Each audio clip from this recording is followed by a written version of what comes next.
सत्सङ्गत्वे निस्सङ्गत्वं निस्सङ्गत्वे निर्मोहत्वं निर्मोहत्वे निश्चलतत्वं निश्चलतत्वे जीवन्मुक्तिः पुनरपि जननं पुनरपि मरणं पुनरपि जननी जठरे शयनम् इह संसारे बहुदुस्तारे कृपया पारे पाहि मुरा. ஸ்ரீ குருभ्यो நமஹ. சங்கர விஜய மகரந்தம் 12வது ஆஸ்வாதம் 55வது ஸ்லோகம்.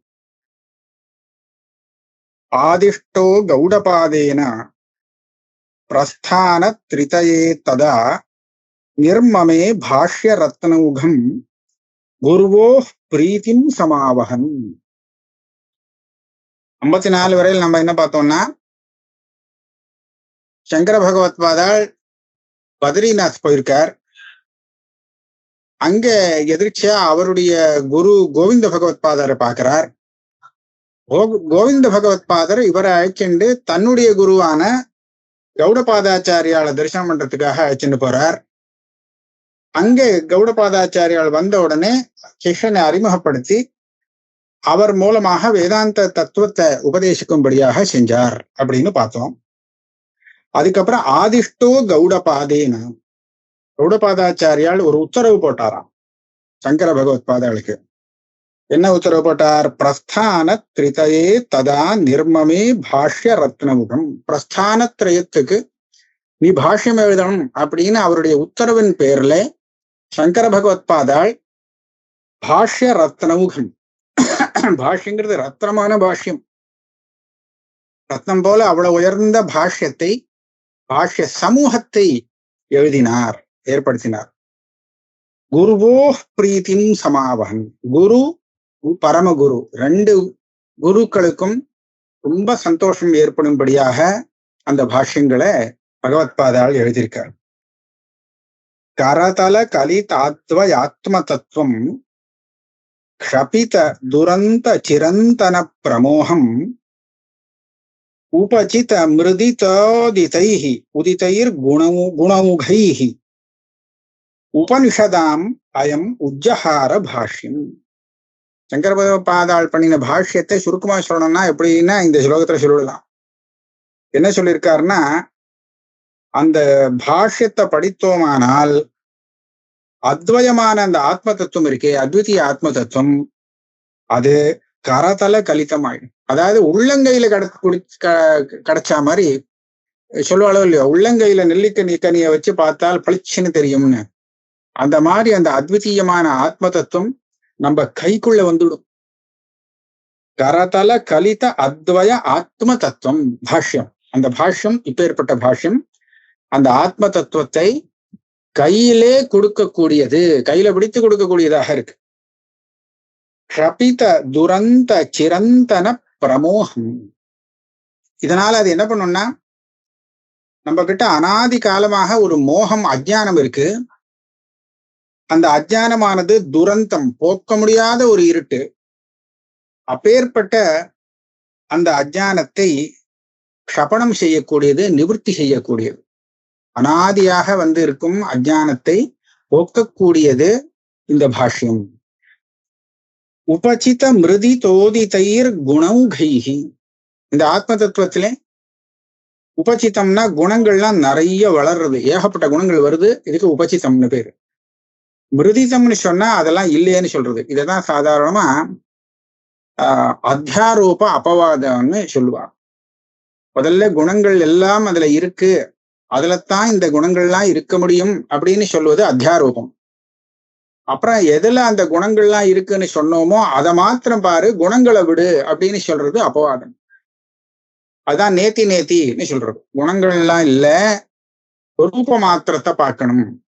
ஆக நிர்குணமான அந்த ஸ்வரூபத்தை தெரிவிக்கிறதுக்கு அத்தியாரோப அபவாதாபியாம் நிஷ்பிரபஞ்சம் பிரபஞ்சத்தே அப்படிங்கிற நியாயப்படி அத்தியாரோபம் அபவாதம் அப்படிங்கிறது ஒரு முக்கியமான பிரக்கிரியை. அதை வச்சு சொல்லியிருக்கார். உபசித மிருதி தோதிதயிர் குணௌகைஹி, குணங்களுடைய ஒரு சமூகத்தை முதல்ல அத்தியாரோபம் பண்ணி, அப்புறம் அதை மர்தனம் பண்ணி, மர்தனம்ங்கிறது அதை அபவாதம் பண்ணி, இப்படியாக அந்த ஆத்ம தத்துவத்தை கையில எடுத்து கொடுக்கக்கூடியது, கையில எடுத்து கொடுத்த மாதிரி போதிக்கக்கூடியது, அனாதியாக இருக்கக்கூடிய அந்த அஜ்ஞானங்களை தமச போக்கக்கூடியது. பேர்பட்ட அந்த பாஷ்யத்தை உபனிஷதாம் அயம் உஜ்ஜஹார பாஷ்யம், இந்த உபனிஷத்துகளுக்கெல்லாம் இப்பேற்பட்ட ஒரு பாஷ்யத்தை ஏற்படுத்தினார் சங்கர பகவத்பாதர். ஈஷ கேன கட பிரஷ்ன முண்ட மாண்டூக்கிய தித்திரி ஐதரேயஞ்ச சாந்தோக்கியம் பிருகதாரண்யகம் தசா. இது இந்த 10 உபனிஷத்துகளுடைய பேரு. ஈஷ ஈஷாவாஸ்யம், கேன கேனோபனிஷத்து, கட்டோபனிஷத்து, பிரஷ்னோபனிஷத்து, முண்டகோபனிஷத்து. ஸ்லோகத்துக்காக காவை விட்டுட்டார், முண்டான்னு மாத்திரம் இருக்கு. அப்புறம் மாண்டூக்கிய உபனிஷத்து, தைத்திரிய உபனிஷத்து, ஐத்திரேய உபனிஷத்து 8 ஆச்சு. சாந்தோக்கியம் பிருகதாரண்யகம் சேர்த்தா 10 உபனிஷத்துகளுக்கு பாஷ்யம் எழுதினார்.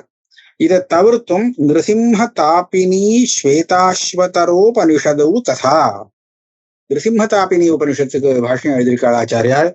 ஸ்வேதாஸ்வதர உபனிஷத்துக்கும் எழுதியிருக்கார். ஏதாசாம் அகரோத் பாஷ்யம் கம்பீரம் அதி விஸ்திருதம். இந்த 12 உபனிஷத்துகளுக்கு ரொம்ப கம்பீரமாக, அதாவது ஆழ்ந்த கருத்துக்களை தாத்பரியங்களை கொண்ட, அதே சமயத்துல விஸ்தாரமான பாஷ்யத்தை ஆச்சாரியால் எழுதினார். பதபாஷ்யம் வாக்கிய பாஷ்யம் கேனோபனிஷத பிருதக் சக்கரே ததைவ மாண்டூக்கியோபனிஷத காரிகாம் ததா. கேனோபனிஷத்துக்கு மாத்திரம் 2 பண்ணியிருக்கார், 2 பாஷ்யம். பதபாஷ்யம்னு ஒண்ணு, வாக்கிய பாஷ்யம்னு ஒண்ணுன்னு 2 பாஷ்யம் பண்ணியிருக்காராம்.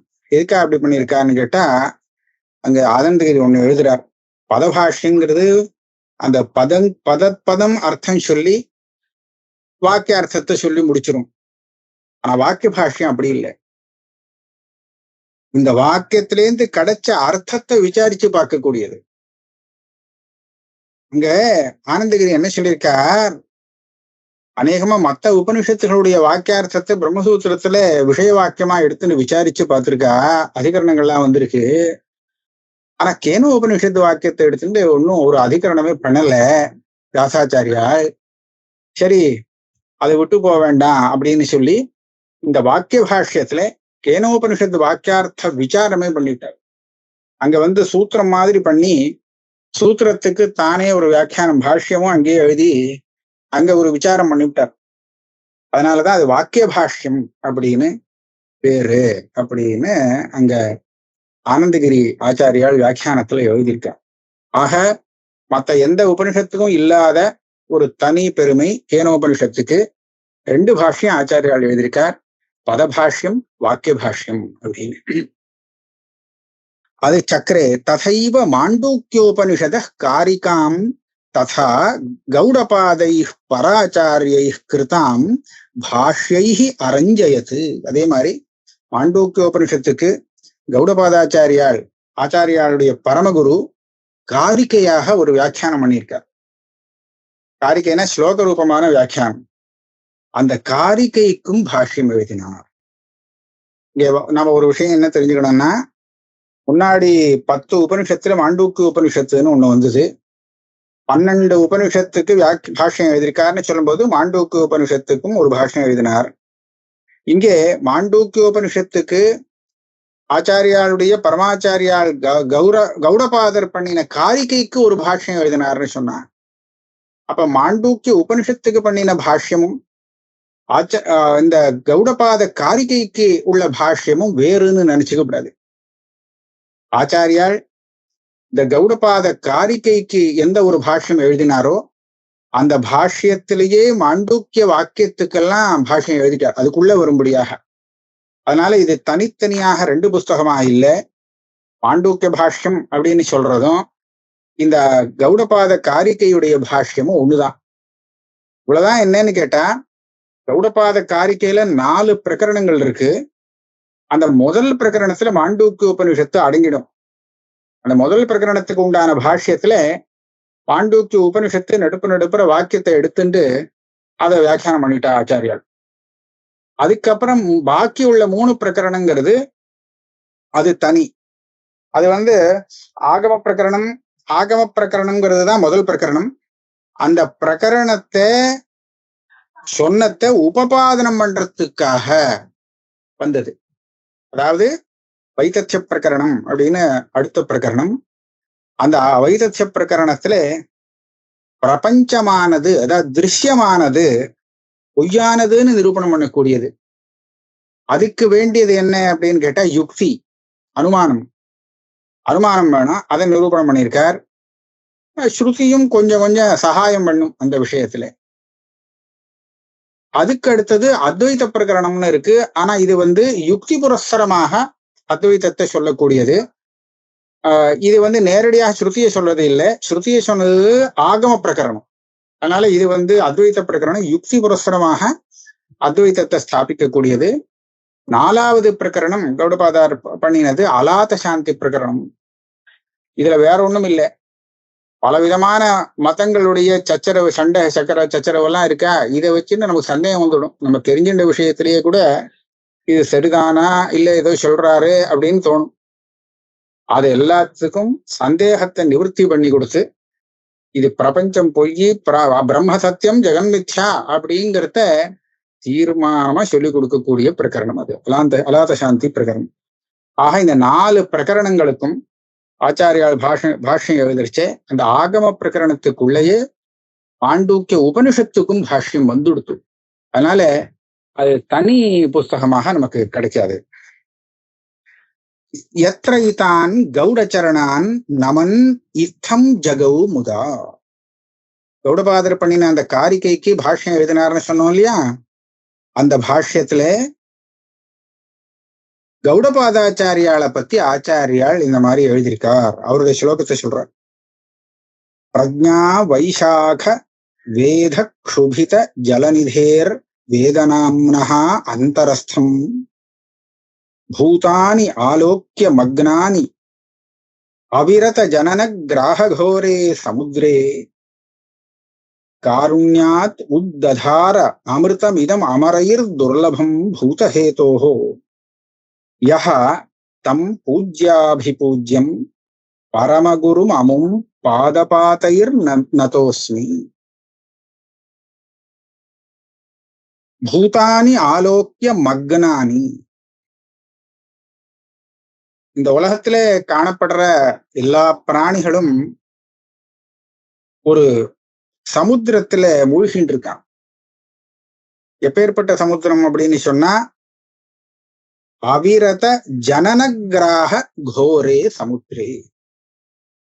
மறுபடியும் ஜனனம், புனரபி ஜனனம்னு ஜனனமே வந்துட்டே இருக்கு. ஜனனம் மரணம் ஜனனம் மரணம். ஆக ஜனனம் மரணம் அப்படிங்கிறது தொடர்ச்சியா வந்துட்டு இருக்கக்கூடிய பெரிய பெரிய திமிங்கலங்கள் இருக்கக்கூடிய ஒரு சம்சார சாகரம். இந்த சம்சார சாகரத்துல அத்தனை பிராணிகளும் விழுந்து கிடக்கு. ஒருத்தர் கூட இதுல இல்லாம அதுல இருந்து வெளியில் வந்தவா இல்ல. அந்த மாதிரி அத்தனை பேரும் உள்ள மாட்டின்னு முழிக்கிறா. இத பார்த்த உடனே இவருக்கு காருண்யம் பொங்கி வருது. உடனே பார்த்தார், நாம இந்த ஜனன மரண சமுத்திரத்திலேருந்து இந்த பிராணிகளை வெளியில எடுக்கிறதுக்கு ஒரு அமிர்தத்தை கொண்டு வரணும் அப்படின்னு தீர்மானம் பண்ணிட்டார். அமிர்தத்தை கொடுத்து இவாளை பழக்க வைக்கணும் அப்படின்னு. இந்த அமிர்தத்தை எங்க இருந்து கொண்டு வருது? அந்த அமிர்தத்தை தேவர்களுடைய அவா சாப்பிடுற அமிர்தத்தை பார்க்கடலை கடைஞ்சே எடுத்தா இல்லையா. அதுக்காகத்தானே தேவர்கள் அசுரர்கள் எல்லாருமா சேர்ந்து அந்த க்ஷீரநிதியை போய் மதனம் பண்ணினா. இவர் பார்த்தார், நான் ஒரு சமுத்திரத்தை கடைஞ்சு இந்த அமிர்தத்தை எடுக்கிறேன் பாரு அப்படின்னு பார்த்தாராம். யாரு தெரியுமா? யாரு சொல்றாருன்னா கௌடபாதரை சொல்றார். அவர் தன்னுடைய பிரஜா அப்படிங்கிற அந்த பிரஜானா புத்தி, அந்த புத்திங்கிறது வைசாகன்னா மத்து. இந்த மத்தை வச்சு க்ஷுபித ஜலநிதேகே வேதநாம்னஹா, வேதம்ங்கிற அந்த சமுத்திரத்தை தன்னுடைய புத்திங்கிற அந்த மத்தை வச்சு கடைஞ்சு அந்த வேதத்துக்குள்ள இருக்கக்கூடிய அமிர்தத்தை எடுத்தாராம். எதுக்காக எடுத்தார்? காருண்யம்தான். இந்த மாதிரி புனரப்பி ஜன்னம் புனரப்பி மரணம்னு பெரிய சமுத்திரத்துல இந்த ஜனங்கள்லாம் பிராணிகள்லாம் மூழ்கி கிடக்கே, இதுக்கெல்லாம் ஒரு உத்தாரம் வரணுமே அப்படிங்கிறதுக்காக வேதங்கிற அந்த பார்க்கடலை கடைஞ்சு தன்னுடைய புத்திங்கிற மத்தால கடைஞ்சு இந்த அமிர்தத்தை வெளியில கொண்டு வந்தார். இந்த அமிர்தம் அந்த தேவர்களுக்கு துர்லபம், அவளுக்கு கிடைக்கக்கூடிய அமிர்தம் இல்ல. அமிர்தம் இதம் அமரையர் துர்லபம். தேவர்களுக்கு இது துர்லபம், அவளுக்கு கிடைக்காது. எதுக்காக எடுத்தார்? பூதஹேதோஹோ. எல்லாரும் இந்த சம்சார சாகரத்திலேருந்து வெளியில வந்து இந்த அமிர்தத்தினால அமிர்த பாவத்தை அடையணும் அப்படிங்கிறதுக்காக, மரணம் போய் மோட்சத்தை அடையணுங்கிறதுக்காக எடுத்தார்.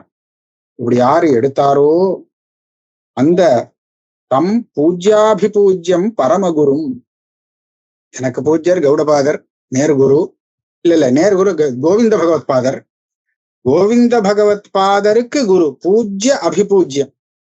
எனக்கு பூஜ்யராக இருக்கக்கூடியவருக்கு பூஜ்யராக இருக்கக்கூடியவர், அதாவது தன்னுடைய குருவுக்கு குருவான கௌடபாதரை, அதான் பரமகுரும்னு போட்டார். அந்த பரமகுருவை அமும் பாத பாதைஹி, காலில் மறுபடியும் மறுபடியும் விழுந்து நமஸ்கரிக்கிறேன் அப்படின்னு விட்டார்.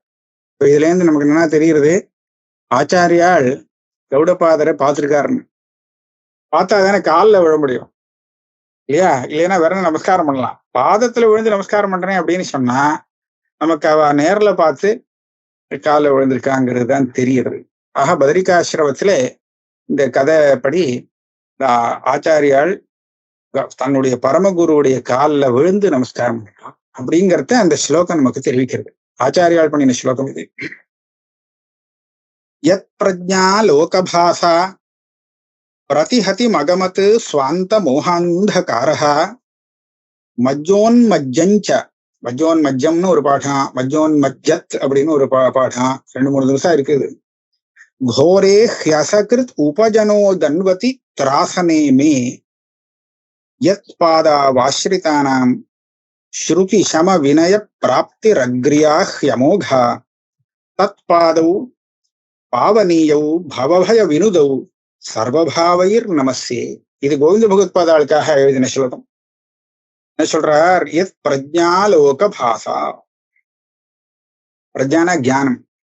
கோவிந்த பகவத்பாதாளுடைய அந்த ஞான பிரகாசம் இருக்கே, அந்த பிரகாசம் எப்படி சொன்னா, அந்த பிரகாசம் பட்டு எனக்கு உள்ளே இருந்த அந்த சுவாந்த மோகாந்தகாரம், மோகங்கிற அந்த பெரிய இருட்டு பிரதிகதியும் அகமத்து, அந்த ஞான பிரகாசத்தினாலே என் மனசுல இருந்த அஜானங்கிறத அந்த பெரிய இருட்டு தொலைஞ்சு போயிடுச்சு, அது அழிஞ்சு போயிடுச்சு. அது மாத்திரமில்லை, மஜ்ஜோன்மஜ்ஜச்ச கோரே ஹ்யசக்ருத் உபஜனோதன்வதி திராசனே மே பிரதிஹதி மகமத்துன்னு சேர்க்கணும். மஜ்ஜோன்மஜ்ஜம் அதாவது திராசனே பயங்கரமான பயத்தை கொடுக்கக்கூடிய, அசக்ருத் உபஜன உதன்வதி புனః உபஜனன்னா ஜென்மா, மறுபடியும் மறுபடியும் ஜென்மா எடுக்கிறது அப்படிங்கிற ஒரு பெரிய சம்சார சாகரம் இருக்கே, இந்த பயத்தை கொடுக்கக்கூடிய சம்சார சாகரம், அதுவும் கோரமான சம்சார சாகரம், இதுல மஜ்ஜோன்மஜ்ஜம், அது மூழ்கிறது வெளியில வருது, மூழ்கிறது, அதான் இதேதான். அதுல திருப்பி திருப்பி ஒரு சமயம் கஷ்டம் வரும், துக்கம் வரும், மாறி மாறி வந்துட்டே இருக்கும். இப்பேற்பட்ட சம்சார சாகரத்திலே மூழ்கிறது அப்படிங்கிற, மூழ்கி எழுவது அப்படிங்கிற இந்த மஜ்ஜோன்மஜ்ஜம் இருக்கே, இது இவருடைய ஞான பிரகாசத்தினாலே, அந்த மோகாந்தகாரம் அழிந்தத்தினாலே எனக்கு நிவர்த்தி ஆகிவிட்டது. ஆக அவரிடத்திலேருந்து நான் ஞானம் பெற்றதாலே என்னோட அஜானம் போய் அந்த அஜான போனத்துக்கு பலத்தை நான் அனுபவிக்கிறேன்.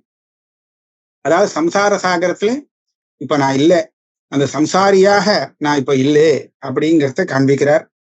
அது மாத்திரம் இல்லை, யத்பாதா வாஸ்ரிதானாம், எங்க வாத்தியார் எப்படின்னு கேட்டா, அவருடைய பாதத்துக்கு ஒரு சிஷ்யன் வந்து விட்டான்னு சொன்னா, ஆசிரியிச்சு விட்டான்னு சொன்னா, அதுக்கப்புறம் அவனுக்கு அவன் அது வீணாவே போகாதான். அவன் எப்பேற்பட்டவனா இருந்தாலும் அவனை சரிபடுத்திடும். எப்படி? ஸ்ருதி சம வினய பிராப்தி அக்ரியா, அமோகமாக வருமா. அமோகா அக்ரியாஹ் யமோகா, அமோகமாக ஸ்ருதி ஸ்ருதி சமம் வினயம் இது நிச்சயமா அவருக்கு கிடைக்கும். உத்தமமான இந்த குணங்கள்லாம் முன்னாடி இல்லாட்டால இவர் பாதத்தை ஆசிரியச்சத்தினாலேயே கிடைச்சிரும், வந்து சேர்ந்துரும். அப்பேற்பட்ட ரொம்ப மகிமை கொண்ட என்னுடைய வாத்தியாருடைய பாதவு பாவனீயவு, அவருடைய பாதங்களை, அது பவித்திரமாக்கக்கூடிய அந்த பாதங்களை, பவ பய வினுதவு, இந்த பவங்கிற சம்சார சாகரத்துக்குள்ள ஒரு பயம் இருக்கே, அந்த பயத்தை போக்கக்கூடிய அந்த பாதங்களை, சர்வபாவைர் நமஸ்தே, எல்லா விதமான பாவத்தோடு, அதாவது திரிகரணமாக நமஸ்காரம் சொல்றது, வாச்சா மனசா சரீரேன காயேன மனசா வாச்சா சொல்றது, எல்லா விதத்திலும் என்னுடைய சர்வ பாவத்தையும் அவரிடத்துல சமர்ப்பணம் பண்ணி நமஸ்காரம் பண்றேன். இப்படியாக குரு பரமகுரு ரெண்டு பேரையும் பத்தி அந்த மாண்டூக்க உபனிஷத் பாஷ்யத்திலே, கௌடபாதிகா பாஷ்யத்திலே ஆச்சாரியாலே எழுதியிருக்கார். அதுக்கப்புறம் தைத்திரிய உபனிஷத் பாஷ்யம் ஆரம்பத்துல அங்க ஒரு ஸ்லோகம் எழுதியிருக்கார். யைரிமே குருபி பூர்வம் பத வாக்கிய பிரமாணதா வியாக்கியாதா சர்வவேதாந்தாக தான் நித்தியம் பிரணதோஸ்மி. ஆச்சாரியால் பாஷ்யம் எழுதினார். நான் ஆச்சாரியாளுக்கு சொல்லி கொடுத்தாவா வியாக்கியானம் பண்ணினாலே தவிர எழுதலை, புஸ்தகமா எழுதலை பாஷ்யம். அவ பத வாக்கிய பிரமாணம், பதங்கிறது வியாக்கரண சாஸ்திரம், வாக்கியங்கிறது மீமாம்சா சாஸ்திரம், பிரமாணங்கிறது நியாய சாஸ்திரம். இந்த 3 சாஸ்திரங்களையும் அடிப்படையாக வச்சுண்டு எல்லா வேதாந்தத்துக்கும் வியாக்கியானம் பண்ணி கொடுத்தா, பாடம் சொல்லி கொடுத்தா வியாக்கியானம் பண்ணி. இந்த மாதிரி எல்லா வேதாந்தத்தையும் எனக்கு பாடமாக சொல்லி கொடுத்தாலே அந்த குருகளை நான் நித்தியம் பிரணதோஸ்மி, நித்தியம் நமஸ்காரம் பண்றேன். வேதாந்த சூத்திர வேஷ்மாந்தர் வர்த்தமான அர்த்த திருஷ்டயே ஸ்ருதி பிரஸ்தான பிரஸ்தானே ஆச்சாரிய ஏவம் பாஷ்ய பிரதீபிகாம் சக்கரேன்னு மேல அன்வைக்கிறது. வேதாந்தத்துக்கு, வேதாந்தம்னா உபனிஷத்து, உபனிஷத் அர்த்தத்தை தாத்பரிய நிர்ணயம் பண்றதுக்காக சூத்திரமாக வியாசாச்சாரியால் எழுதினார். மீமாம்சா, உத்தர மீமாம்சா சூத்திரம்னு பிரம்மசூத்திரம்னு சொல்றது உண்டு. இது வேதாந்த சூத்திரம்னு சொல்லலாம். இந்த வேதாந்த சூத்திரம் அப்படிங்கிற ஒரு வேஷ்மன கிரகம், இந்த வேஷ்ம அந்தகா, இந்த கிரகத்துக்கு உள்ள விஷயம் இருக்கு. உள்ள இருக்குன்னு சொன்னா வெளியில தெரியாதுன்னு அர்த்தம். ஆக இதனுடைய தாத்பரியத்தை புரிந்து கொள்வது கஷ்டம். வீட்டுக்குள்ள இருக்கிற வஸ்துவை நம்ம வீட்டுக்குள்ள போனாதான் பார்க்கலாமே தவிர வெளியில இருந்து வீட்டை பார்த்தா உள்ள என்ன இருக்குன்னு தெரியாது. அத போல இந்த சூத்திரங்களை பார்த்த மாத்திரத்துல அதனுடைய உள் தாத்பரியம் இருக்கே, அது நமக்கு தெரியாததாக இருந்தது. அது தெரியணும் அப்படிங்கிறதுக்காகத்தான் ஆச்சாரியால் ஒரு பாஷ்யத்தை, அந்த அர்த்தத்தை தெரிவிக்கக்கூடிய ஒரு விளக்கு மாதிரி, பிரகாசத்தை போல, பிரதீபத்தை போல ஒரு பாஷ்யம் எழுதினார். ஸ்ருதி பிரஸ்தானி, ஸ்ருதி பிரஸ்தானம் உபனிஷத் பிரஸ்தானம்னு சொல்றது. இதுவும் உபனிஷத்தை பத்தின விசாரம் தாங்கிறதுனால ஸ்ருதி பிரஸ்தானம்னு இங்க சொல்லியிருக்கார். சூத்திர பிரஸ்தானமும் ஸ்ருதி பிரஸ்தானம் தான். அந்த ஸ்ருதி பிரஸ்தானத்திலே ஆச்சாரியர் இப்படியாக ஒரு பாஷ்ய பிரதீபிகாம் சக்கரே, பாஷ்யங்கிற ஒரு விளக்கு, அந்த சூத்திரத்துக்குள்ள மறைஞ்சு இருக்கக்கூடிய அர்த்தங்களை, விஷயங்களை வெளியில பிரகாசப்படுத்தி காண்பிக்கக்கூடிய பாஷ்யத்தை ஏற்படுத்தினார். சக்கரே ததா ஸ்மிருதீனாஞ்ச பிரஸ்தானே பாரதாத் அத கீதாம் பாகவதீம் விஷ்ணோர் நாமசாஹஸ்ரகம் ததா சனத் சுஜாதீயம் ஸ்வைர் பாஷ்யைர் தீபயாமாச சங்கரஹா. ஸ்ருதி பிரஸ்தானத்திலே இந்த மாதிரி பாஷ்யம் எழுதி அதுக்கப்புறம் ஸ்மிருதி பிரஸ்தானத்திலையும் பாஷ்யம் எழுதணுங்கிறதுக்காக அவ என்ன பண்ணானா பாரதத்திலேருந்து எடுத்துட்டாராம். மகாபாரதத்திலேருந்து என்னென்ன எடுத்துட்டார்? கீதை, பகவத்கீதை எடுத்துட்டார். பகவத்கீதைங்கிறது பாரதத்துல வரக்கூடிய ஒரு அம்சம், ஒரு பாகம்தான் அது. விஷ்ணு சஹஸ்ரநாமமும் பாரதத்தை சேர்ந்ததுதான், மகாபாரதத்துல சேர்ந்ததுதான். அதுக்கும் அதே மாதிரி சனத் சுஜாத்தியம், இதுவும் மகாபாரதத்துல வரக்கூடிய ஒரு பாகம். சனத் சுஜாத்தியம் அப்படின்னு சொன்னா திருதராஷ்டிரனுக்கு இந்த சனத் சுஜாதர் உபதேசம் பண்ணக்கூடியது. அது எப்படி உபதேசம் பண்ணாரு சொன்னா, அவரா வரல, திருதராஷ்டிரனுக்கு அவருடைய தம்பியான விதுரர், அவர் ரொம்ப மனசு சஞ்சலமா இருக்கார், ரொம்ப குழப்பத்துல இருந்ததுனால நிறைய விஷயங்கள் எல்லாம் சொல்லி கொடுத்து, தர்மத்தை சொல்லி கொடுத்து மனசை தெளிவாக்கினார். அப்ப திருதராஷ்டிரனுக்கு தோணிது, இதுக்கும் மேல உனக்கு நல்ல விஷயங்கள்லாம் ஏதாவது தெரிஞ்சா சொல்லேன், வேதாந்தார்த்தம் சொல்லேன்னா. அப்போ சூத்திர இவர் சொல்றார், விதுரர், இந்த மாதிரி நான் இதுக்கு மேல உள்ளத நான் நேரடியா உனக்கு சொல்ல முடியாது. ஆக உனக்கு உபதேசம் பண்றதுக்கு தகுதியான ஒரு குருவை வரவழைச்சு கொடுக்குறேன் அப்படின்னு சொல்லி, இந்த சனகாதி சதுஷ்டயம் இருக்கா இல்லையா, பிரம்மாவுடைய மானசபுத்திரர், அல்ல சனத்சுஜாதர் அப்படின்னு ஒருத்தர், அவரை கூப்பிட்டு அவர் மூலமாக உபதேசம் பண்ண வச்சார். அந்த பாகத்துக்கு ஆச்சாரியால் பாஷ்யம் எழுதியிருக்காரு, சனசுஜாதியும் அப்படின்னு பேரு. யாக இது மூணுமே மகாபாரதத்திலிருந்து எடுத்து அதுக்கு பாஷ்யம் எழுதியிருக்காள். இது ஸ்மிருதி பிரஸ்தானம் அப்படின்னு சொல்லப்படுறது. சனசுஜாத்தியம் ஸ்வைர் பாஷ்யை தீபயாமாச சங்கரஹ ஆவர்த்திய அஷ்டாதசதா சமாஹித சூத சம்ஹிதாம் மஹிதாம் ஹிதகாம்யயா அபிஹிதவான் பாஷ்யம் ஷாரீரகம் குருர் ஜகதாம். இப்பதான் ஷாரீரகத்துக்கு வர்றார், அதாவது பிரம்மசூத்திரத்துக்கு இப்பதான் வர்றார். அப்ப முதல் ஸ்லோகத்துல வேதாந்த சூத்திர வேஷ்மாந்தர் வர்த்தமானார்த்த திருஷ்டே. இப்ப எனக்கு என்ன தோன்றது, இந்த முதல் சூத்திரத்துல சூத்திரங்கிற பதத்தை வச்சுட்டு நான் பிரம்மசூத்திரம்னு அர்த்தம் சொல்லிட்டேன். ஆனா அப்படி அவசியம் இல்லைன்னு நினைக்கிறேன். ஏன்னா 3வது ஸ்லோகத்துல தனியா ஷாரீரகம் வருது, சூத்திரம் வருது. அதனால அங்க எப்படி சொல்லலாம்னா, உபனிஷத்துக்குள்ளேயே சுருக்கமா அந்த தாத்பரியத்தை சொல்லக்கூடிய பாகத்தை சூத்திரம்னு சொல்றது உண்டு. வேதாந்த சூத்திரம், வேதாந்தமே சூத்திரமா அந்த தத்துவத்தை போதிக்கக்கூடியதாக இருக்கு. அப்பேற்பட்ட சூத்திரத்துக்கு உள்ளே இருக்கக்கூடிய ரகசியமான அர்த்தத்தை வெளிச்சம் போட்டு காமிக்கிறதுக்காக ஸ்ருதி பிரஸ்தானம்னா உபனிஷத்துகள்ல அதுதானே ஸ்ருதி பிரஸ்தானம்னு சொல்லப்படுறது. அந்த ஸ்ருதி பிரஸ்தானத்திலே ஒரு பாஷ்யங்கள் எழுதினார் அப்படின்னு அர்த்தம் வச்சுக்கலாம். அடுத்தது ஸ்மிருதி பிரஸ்தானம், இது 3வது சூத்திர பிரஸ்தானம். சூத்திர பிரஸ்தானம் எழுதிருச்ச அவர் என்ன பண்ணினாராம், ஆவர்த்திய அஷ்டாதசதா 18 தடவை என்ன பண்ணாராம், சூத சம்ஹிதாம் மஹிதாம் சமாஹிதாம், சூத சம்ஹிதாம் மஹிதாம் சமாஹிதா ஆவர்த்திய. இந்த சூத சம்ஹிதைய அவர் ஒரு 18 தடவை ஆவர்த்தி பண்ணாராம். 18 தடவை ஆவர்த்தி பண்ணி அதுல இருந்து விஷயத்தை எடுத்துண்டு அதுக்கப்புறம் இந்த ஷாரீரகம் அப்படிங்கிற சூத்திரத்துக்கு பாஷ்யம் எழுதினார். அதாவது பிரம்மசூத்திர பாஷ்யம் எழுதுறதுக்கு முன்னாடி சூத சம்ஹிதைய 18 தடவை அவர் ஆவர்த்தி பண்ணியிருக்கார். 18 தடவை படிச்சு அதுல இருந்து சாரத்தை எடுத்துட்டு அதை அடிப்படையா வச்சுட்டு பிரம்மசூத்திரத்துக்கு வியாக்கியானம் பண்ணார் அப்படின்னு சொல்லியிருக்கு. அதுக்கும் இதுக்கும் என்ன சம்பந்தங்கிறத நம்ம பார்க்கணும். விஷயம் நல்லாதான் இருக்கு. ஆனா அதுல நம்ம பார்க்கும்போது ஏதோ சொல்றார், பார்க்கலாம், யோஜனை பண்ணிதான் பார்க்கணும். ஹிதகாம்யா அபிஹிதவான் பாஷ்யம் ஷாரீரகம் குருர் ஜகதாம். ஜகத்குரு, ஜகதாம் ஹிதகாம்யா, இவரே ஜெகத்குரு தானே. இவர் ஜகத்துக்கு ஒரு ஹிதம் வரணும் அப்படிங்கிற ஆசையாலே, அந்த ஒரு காரணத்தினாலே ஷாரீரகம் பாஷ்யம், பிரம்மசூத்திரத்துக்கு இந்த மாதிரி ஷாரீரகம்னு பேரு. அந்த ஷாரீரகம் பாஷ்யம்னா அந்த பிரம்மசூத்திர விஷயத்தில் அதுக்கு மேலே ஒரு பாஷ்யத்தை எழுதினார். ஏவம் ஸ்ருதி ஸ்மிருதி நியாய பிரஸ்தான த்ரிதயஸ்ய ச பாஷ்ய ஷோடசகேன ஆவீத் குருஹு வேதாம்ச்ச வைதிகான். ஆவீத், ஆவீத்னா ரக்ஷ பண்ணினார், ரக்ஷணம் பண்ணினார்.